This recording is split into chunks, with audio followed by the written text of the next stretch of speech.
आज हम पढ़ेंगे जनन स्वास्थ्य का भाग 2। इसमें हम पढ़ेंगे इनफर्टिलिटी, है ना। इनफर्टिलिटी क्या होती है? वंध्यता, इनफर्टिलिटी।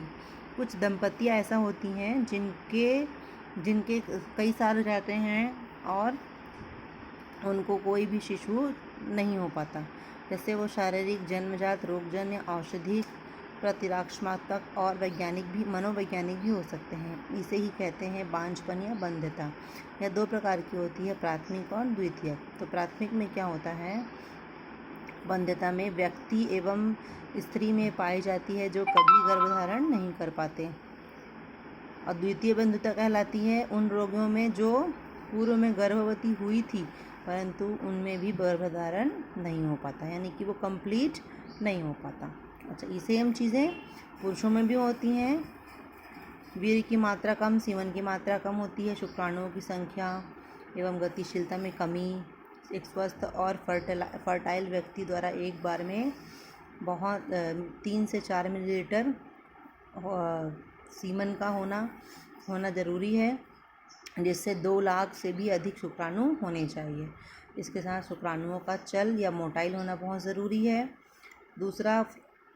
दूसरा है कि अंडकोश में ये उतर नहीं पाते और जिसकी वजह से इसमें क्रिप्टोकाइडिज्म हो जाता है, जिसके कारण शुक्राणु वहाँ नहीं बन पाते।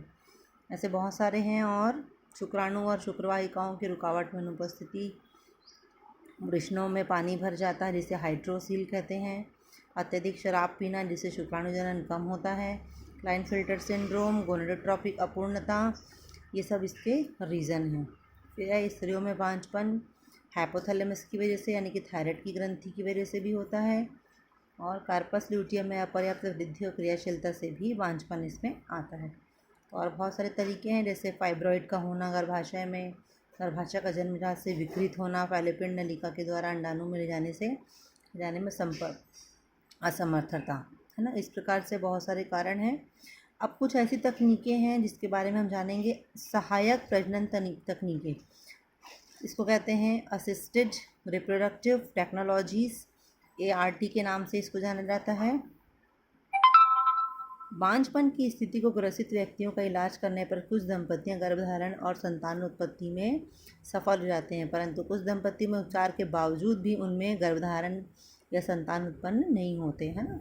अतः ऐसे दंपति सहायक प्रजनन तकनीकों अत्यंत उपयोगी होती है, यानी कि जिसकी किसी भी विधि से नहीं हो रहा है उसके लिए ART बहुत अच्छा है। जैसे इसमें कौन कौन सी विधियाँ आती हैं?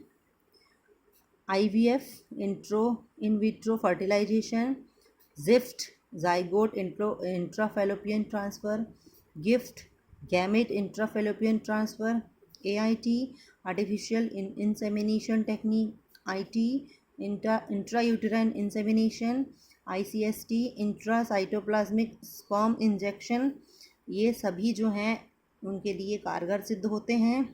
फिर उसके अलावा IVF का मतलब होता है इन विट्रो, यानी कि इस विधि में शरीर से बाहर परंतु शरीर जैसी स्थितियों में एक पात्र में निषेचन करवाकर भ्रूण तैयार करते हैं। फिर इस भ्रूण को स्त्री के गर्भाशय में रोपित किया जाता है, ठीक है। फिर उसके बाद जाइगोट इंट्राफैलोपियन ट्रांसफ़र, यानी कि ज़िफ्ट में कृत्रिम निषेचन द्वारा विकसित जाइगोट को एक दिन पश्चात स्त्री के फैलोपियन नलिका में स्थानांतरित करवाकर गर्भधारण करवाया जाता है।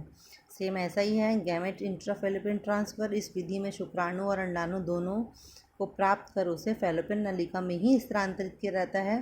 फैलोपियन नलिका में ही निषेचन पूर्ण होता है ना, पूरा जो है उस नलिका में ही कंप्लीट हुआ।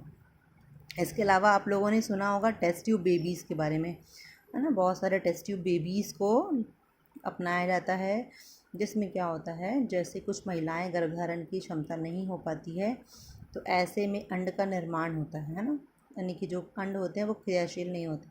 उन महिलाओं के लिए संतान प्राप्ति हेतु परख नली शिशु तकनीक वरदान साबित हुआ। इस तकनीक के अंतर्गत ऐसी महिला के अंडाशय अथवा अंड नली से अंड को सावधानीपूर्वक निकालकर अजर्मित मतलब होता है स्टेरलाइज स्थिति में प्रयोगशाला में रखा जाता है।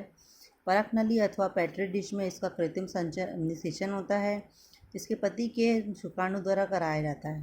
इस प्रकार प्राप्त जायगोट में कोशिका विभाजन 32 कोशिकाओं अवस्था तक परख नली में ही होने दिया रहता है। इसके बाद इस छोटे भ्रूण का प्रतिस्थापन महिला के गर्भाशय में कृत्रिम विधियों द्वारा किया जा सकता है, जहां एक विकसित शिशु का निर्माण होता है। इस विधि द्वारा उत्पन्न शिशु को परखनली शिशु या टेस्ट बेबी कहा जाता है। ठीक है। इसके अलावा ऐसे बहुत सारे और शब्द हैं जिनका आपको जानना बहुत ज़रूरी है।